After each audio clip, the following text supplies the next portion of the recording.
C'était sans compter les 100 000 molécules chimiques mises sur le marché et répandues dans l'environnement depuis 60 ans. En première ligne de ces produits nouveaux, les pesticides. La France est le pays d'Europe qui en consomme le plus. Leur dangerosité est aujourd'hui avérée. Les familles qui vivent à proximité des cultures font partie des premières victimes potentielles de ces produits. Emmanuel et Christophe Rex se sont installés avec leurs 4 enfants à Léognan, au cœur des parcelles viticoles d'une des appellations les plus prestigieuses du vignoble bordelais. Nous sommes arrivés ici pour des raisons professionnelles, amenées par le travail en fait. Et en découvrant la commune, c'est vrai qu'on est tombé sous le charme. C'est voilà, une petite dizaine de kilomètres de Bordeaux, des paysages de vignes à perte de vue, des châteaux splendides, la forêt. Voilà, donc on était vraiment ravis. Voilà, l'école des enfants au beau milieu des vignes, on se disait, c'est vraiment le cadre idéal pour pouvoir grandir nos enfants. Sauf qu'au bout de quelques mois, quand les pulvérisations ont commencé au mois d'avril, on a commencé effectivement à déchanter. Le rêve, en tout cas, pour ma part, s'est un peu transformé en cauchemar. C'est-à-dire qu'il fait beau, on a envie de manger dehors. Finalement, non, on rentre parce que le tracteur traite et que voilà, on sent les pesticides portés par le vent. On ferme les fenêtres, on rentre le linge, on bâche la piscine. La vigne a cette particularité qu'elle peut être cultivée en petites parcelles. Alors ici, comme dans la plupart des régions viticoles de France, les vignes sont entremêlées aux habitations, mais aussi aux lieux sensibles comme les crèches, les écoles et les hôpitaux. Les rangs de vignes du château Larrivet-Aubryon bordent le terrain de sport de l'école de Léognan. Tu mets bien ton chapeau dans la cour de récréation. Oui, oui. Les enfants nous ont alertés à force d'interrogation en nous disant c'est bizarre quand voilà, on fait sport, il y a des machines qui passent à côté avec des personnes qui sont dans des tracteurs, il y a de la fumée, etc. Immédiatement, le sentiment qui est monté, c'est un sentiment de colère. Parce que, j'allais dire, venant de l'extérieur, nous trouvions ça proprement hallucinant. C'est-à-dire que les ouvriers viticoles étaient, justement d'ailleurs, et tant mieux, étaient protégés soit dans leur cabine, soit par des combinaisons. Et nos enfants s'ébattaient sur le terrain sans protection aucune. Et donc on en a discuté un peu avec les parents autour de nous qui étaient originaires de Léognan et qui nous ont dit non effectivement, mais voilà, ça fait des années que c'est comme ça. Bon, tu sais, de toute façon, que ce soit ici ou ailleurs, à Léognan, tout le monde habite à proximité de vignes. Donc bon voilà, si vraiment on veut éviter cet écueil, il faut quitter Léognan.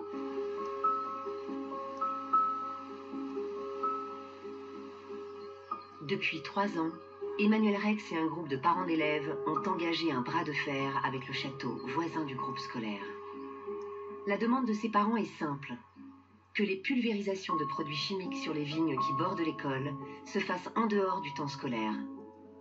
Le château refuse, indiquant que cela entraînerait des coûts supplémentaires. Au CHU de Montpellier, Charles Sultan est professeur en endocrinologie pédiatrique.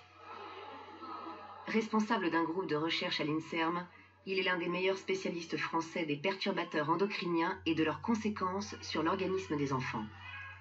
Alors, un perturbateur endocrinien, c'est une substance chimique qui est contenue dans l'air, dans l'eau, dans les nutriments, dans l'alimentation, et qui est susceptible de modifier l'équilibre endocrinien. Ils vont mimer l'action des hormones féminines. Et parallèlement, ils vont bloquer l'action des hormones mâles, et notamment pendant la vie fœtale. Les perturbateurs endocriniens sont des molécules présentes dans les pesticides, certains produits ménagers comme les détergents, les médicaments ou les emballages plastiques. Ces molécules ont notamment pour conséquence de déclencher des pubertés précoces chez les petites filles dès l'âge de 7 ans. Les parents désemparés viennent chercher des réponses auprès du professeur Sultan. Vous venez nous voir aujourd'hui parce que votre petite fille a à l'évidence un développement mammaire important, qui vous a préoccupé. Quel âge avait-elle quand la glande mammaire s'est développée? 8 ans. D'accord. Quand vous avez conduit votre grossesse, Vous habitiez où? Dans la région, oui. Et entouré de vignes. Entouré de vignobles. C'est un facteur de risque, incontestablement. Moi, en tant qu'enseignante, j'ai des élèves de 8 et 9 ans. Ouais, ben... Dans ma classe, j'ai 3 petites filles qui, pour moi, développent mammaire. C'est frappant. L'année dernière, il y avait une petite qui avait commencé, mais cette année, il y a 3 élèves, c'est évident, quoi. Qui a 8 ans déjà un développement mammaire, bien sûr. Qui commence à être réglé. Dans votre classe aussi. Oui. Regardez par exemple la prévalence des précocités pubertaires. Hein. Regardez qu'en Languedoc-Roussillon, on avait 15 par an. Actuellement, on en a plus de 120.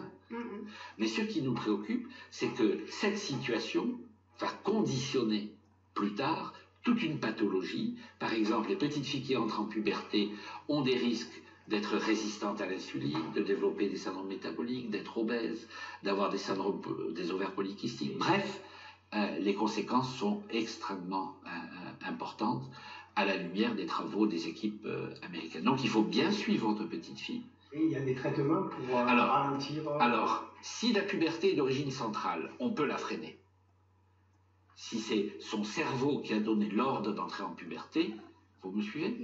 On peut freiner l'activité cérébrale. Si c'est périphérique, si ce sont les estrogènes ou les perturbateurs endocriniens qui créent ce développement mammaire et cette puberté que l'on qualifie de périphérique, puisqu'elle n'est plus centrale, la prise en charge thérapeutique est difficile, pour ne pas dire nulle. Comment voulez-vous que je réduise la pollution environnementale? C'est quasiment impossible. L'habitation ou l'école au milieu des vignes représente pour nous un facteur de risque que l'on prend en charge dans l'évaluation de ces pubertés précoces ou des malformations génitales ou des gynécomasties chez le garçon ou des micropénis. Bref, il y a une expression clinique très variée de la pollution environnementale, qu'elle soit fétale ou néonatale ou pendant l'enfance. Les vignes ne sont pas les seules cultures à risque. Toutes les cultures agricoles qui sont traitées par des pesticides peuvent avoir un impact sur la santé de ceux qui vivent à leur proximité. Cette inégalité face au risque environnemental est encore sous-estimée en France. Pour lutter contre cette méconnaissance, les membres de l'association Génération Future se donnent pour mission d'informer sur les dangers des pesticides. Ils viennent de lancer une grande étude dans tout le pays pour savoir si des résidus de pesticides sont présents dans les cheveux et donc dans l'organisme des enfants vivant au milieu des cultures. Inquiets par les pulvérisations autour de l'école de Léognan, Emmanuel Rex et d'autres parents d'élèves ont accepté que leurs enfants participent à l'étude et que leurs cheveux soient analysés en laboratoire. Merci à vous d'être présente là toutes aujourd'hui pour cette restitution entre guillemets du rapport et l'enquête à laquelle vous avez participé, du moins vos enfants. Je dirais les données globales les plus intéressantes et les plus importantes pour nous, c'est que en moyenne par enfant, on a 21 résidus de pesticides perturbateurs endocriniens qu'on retrouve, donc en moyenne sur l'ensemble des enfants. Pour nous, ce qui pose question, c'est l'effet cocktail. 21 molécules en moyenne, pour nous, ça nous interroge parce que personne n'est capable de dire quels sont les impacts environnementaux et sanitaires d'un cocktail de 21 molécules. Et même quand on demande aujourd'hui à l'agence qui s'occupe de ça, ils nous disent nous, on n'évalue pas ça, on n'évalue pas. Parmi ces 21 résidus de pesticides dans les cheveux des enfants, une partie est due aux produits agricoles et l'autre aux pesticides ménagers et aux produits vétérinaires utilisés sur les animaux domestiques. Personne ne sait dire aujourd'hui quelle sera la conséquence à long terme sur la santé des enfants de ce cocktail d'une vingtaine de produits chimiques. On peut d'autant moins le dire que les études qui permettent la commercialisation d'un pesticide sont effectuées par les fabricants eux-mêmes. Les pouvoirs publics se contentent de valider les études des fabricants avant d'autoriser les produits. Mais le plus grave est qu'aucune étude ne teste les effets cocktails des produits dispersés dans l'environnement. Le combat d'Emmanuel Rex et des parents d'élèves prend une tournure médiatique et politique forte lorsque le 5 mai 2014, un grave incident se produit à Villeneuve, un village voisin de Léognan. Alors que 2 tracteurs pulvérisent des pesticides sur les vignes qui entourent la petite école primaire, 23 élèves sont pris de malaise. Leur maîtresse est hospitalisée en urgence. Voilà la vigne. Ah d'accord. Ah oui, alors, là on est vraiment... Là, le petit bâtiment qui est derrière, c'est la cantine. D'accord. Les salles de classe sont dans le bâtiment à gauche ici. Ouais. Et ça a duré du coup toute la matinée, cette histoire-là. D'accord. Le directeur a appelé plusieurs fois pour stopper l'affaire. Lui, il avait les lèvres qui lui brûlaient, il D'accord. avait mal à la tête, Il y avait des etc. manifestations, des symptômes. Ouais. Là, ça sent encore d'ailleurs. Hein. Je sens, On sent, ouais, ça sent les traitements. ouais. Et puis, il a eu des gamins qui ont commencé à tomber, quoi. Il en a rattrapé quelques-uns à faire des malaises. Et puis, ça a été l'enseignante qui, dans sa classe, a dû se mettre par terre. Là, il s'est dit, il y a quelque chose vraiment qui ne va pas. Du coup, il a pris le téléphone, il a fait le 15. Et ça a déclenché l'arrivée des pompiers, etc.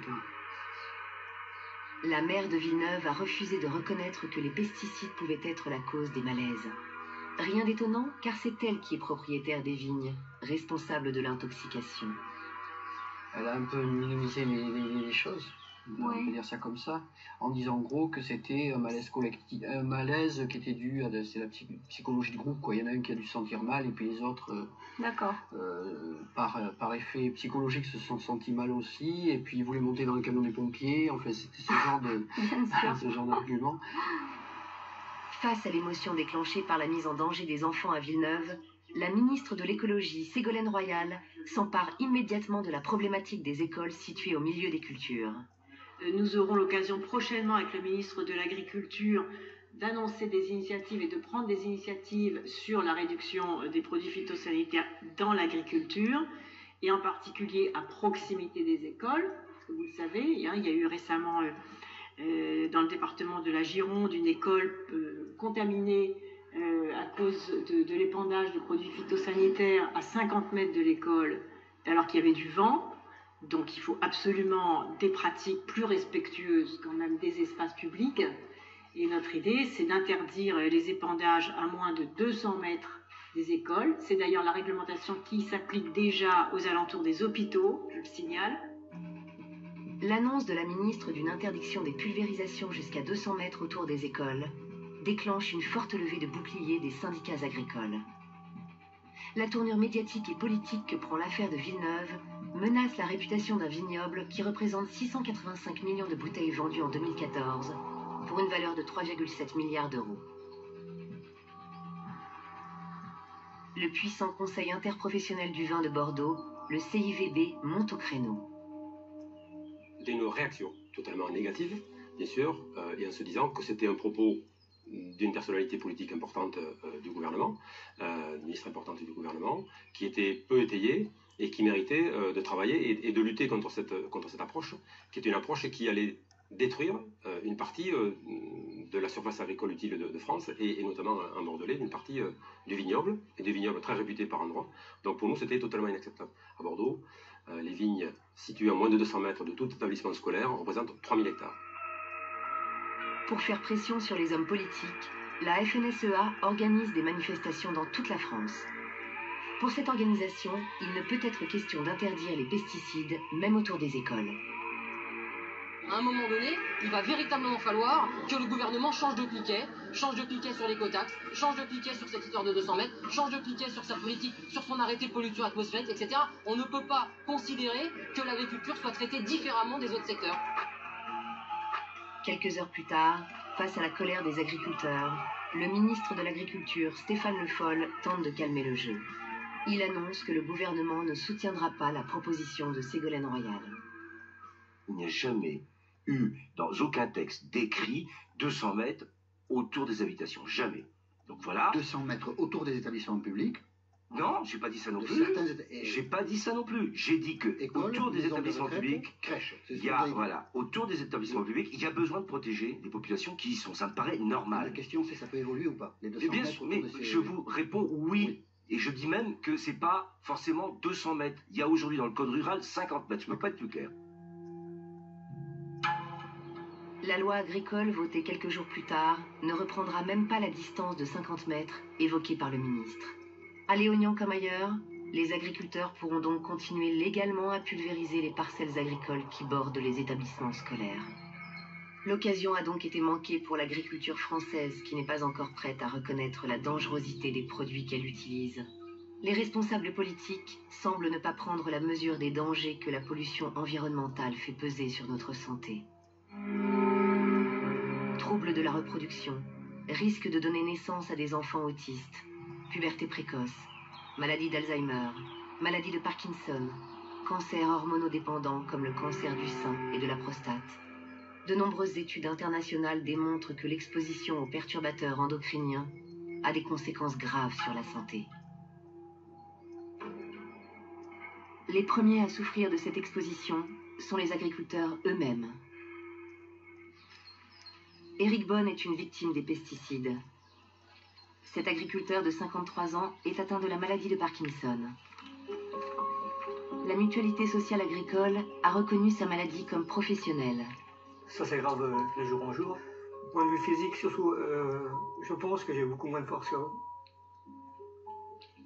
Et puis, mes mouvements sont beaucoup plus longs, évidemment. J'ai du mal à faire des choses parfois, si bien que j'ai du mal à mettre mes boutons de mochette, par exemple. Oui, ça. Et puis, quand je me concentre, j'ai du mal à faire des choses.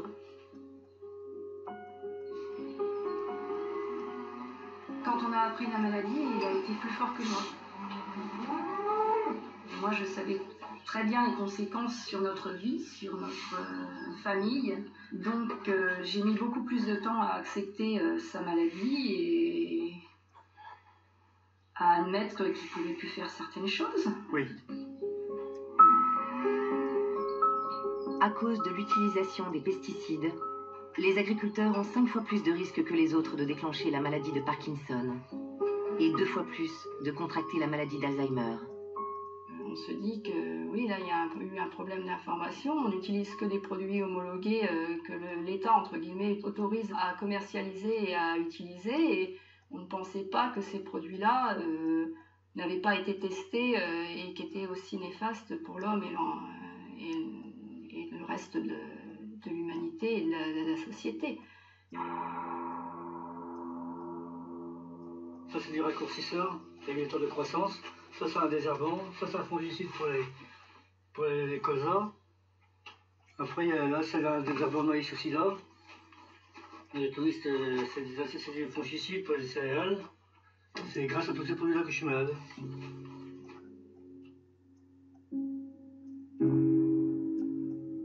Je dirais aux gens qui ont des enfants d'essayer de faire attention aux épondages de produits et à la limite de quitter l'endroit où ils sont pour ne pas qu'il y ait des enfants infectés par ce genre de produits.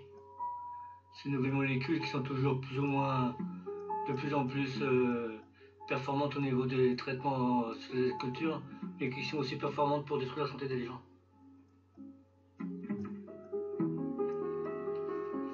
On est d'abord passionné par la profession, mais pas passionné par ça rien.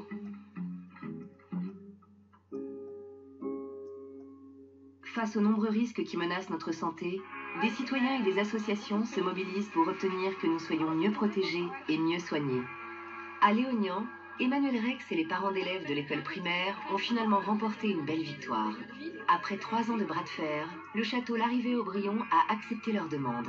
On est là pour dire qu'enfin, ça y est, le château qui jouxte l'école a accepté de ne pas dépendre sur temps scolaire et périscolaire. C'est la démonstration qu'un engagement citoyen et collectif peut permettre de gagner des combats que les responsables politiques ne veulent pas mener.